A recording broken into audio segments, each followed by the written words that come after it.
ये लड़का गलती से अपने इंस्टेंट नूडल्स का एक टुकड़ा सैंड टेबल में गिरा देता है। अगले ही पल एक मोटा, लंबा और खंभे जितना बड़ा नूडल्स का टुकड़ा एंशिएंट ऑल्टर पर आ गिरा। उस वक्त महारानी स्वर्ग से प्रार्थना कर रही होती है और ये देखकर वो हैरान रह गई। उसे लगा कि ये उसकी प्रार्थना का ही फल है, मगर असल में ये बस उस लड़के के हाथ से गिरा हुआ नूडल्स का टुकड़ा था। असल में वो आदमी एंशिएंट पीरियड का एक महान सेनापति था जिसे दुश्मन देश के जासूसों ने मार डाला था। किस्मत ने उसे 2000 साल आगे मॉडर्न वर्ल्ड में पहुंचा दिया। अब वो एक सस्ते से किराए के कमरे में रहकर रोज इंस्टेंट नूडल्स खाकर गुजारा कर रहा था। एक दिन उसके दरवाजे पर एक गुमनाम पार्सल आया। जब उसने उसे खोला तो उसमें से एक सैंड टेबल निकली। गौर से देखने पर उसे एहसास हुआ कि ये तो उसके पुराने राज्य का नक्शा था। एक लेंस से देखने पर वो वहां हो रही हर घटना को देख सकता था, यहाँ तक कि महारानी को स्नान करते हुए भी। महारानी के शासन में पूरे देश में भयंकर अकाल पड़ा था। इस मौके का फायदा उठाकर एक लालची सामंत ने उन्हें गद्दी छोड़ने पर मजबूर करने की योजना बनाई। यहाँ तक कि महारानी की माँ महारानी विधवा ने भी चेतावनी दी कि अगर प्रार्थना के बाद भी भोजन नहीं आया तो उसे खुद ही गद्दी छोड़नी होगी। दरबार में कई मंत्री चर्चा कर रहे थे कि अगर सेनापति यानी वही आदमी जिंदा होता तो वो कभी ये अन्याय नहीं होने देता। मॉडर्न वर्ल्ड से अपनी प्रिय महारानी को अपमानित होते देख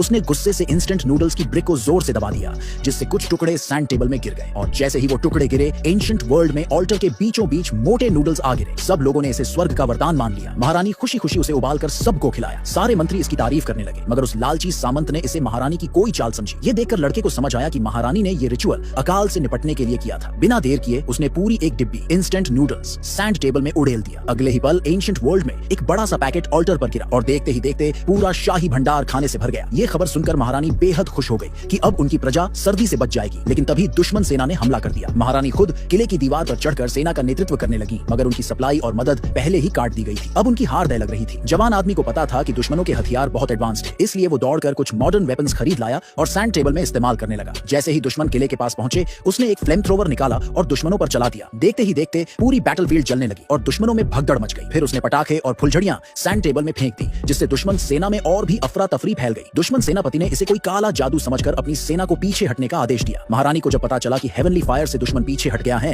तो उन्हें यकीन हो गया कि ये उनके दिवंगत सेनापति की आत्मा की कृपा है। उन्होंने ऑल्टर पर सेनापति की पुरानी वॉर यूनिफॉर्म चढ़ा दी ताकि उनकी आत्मा को शांति मिले। उधर मॉडर्न वर्ल्ड में लड़के को छींक आ गई और उसके हेलमेट पर रखा पंखा चालू हो गया। हेलमेट सीधे उस तांबे के कलश में जा गिरा, जिससे वो एंशिएंट पीरियड में वापस चला गया। महारानी ने जैसे ही देखा कि सेनापति की यूनिफॉर्म में रखा हेलमेट गायब हो गया, तो उन्हें लगा कि उनकी आत्मा ने ये भेंट स्वीकार कर ली है। इसलिए उन्होंने सोना, चांदी और बेशकीमती रत्न कलश में डाल दिए। अगले ही पल ये सारे खजाने लड़के के किराए के कमरे में आ गिरे। लेकिन तभी दुश्मन सेना ने फिर से हमला कर दिया। इस बार उन्होंने शहर में गुप्त हत्यारे भी भेज दिए जो महारानी की हत्या करने वाले थे। जवान आदमी ये देखकर घबरा गया। उसने जल्दी जल्दी लकड़ी की छड़ी, रसोई का चाकू और एक चेनसॉ उठाई, मगर ये सब चीजें सैंड टेबल के लोगों के लिए बहुत खतरनाक हो सकती थी। महारानी की जान पर बनाई थी और वो लड़का इतनी टेंशन में आ गया कि वो समझ ही नहीं पाया कि क्या करे। हड़बड़ी में उसका पैर जमीन पर पड़ी लकड़ी की छड़ी पर फिसला और वो सीधा सैंड टेबल में जा गिरा। महारानी ने ऊपर देखा और उन्हें एहसास हुआ कि उनका सबसे विश्वसनीय सेनापति लौट आया था।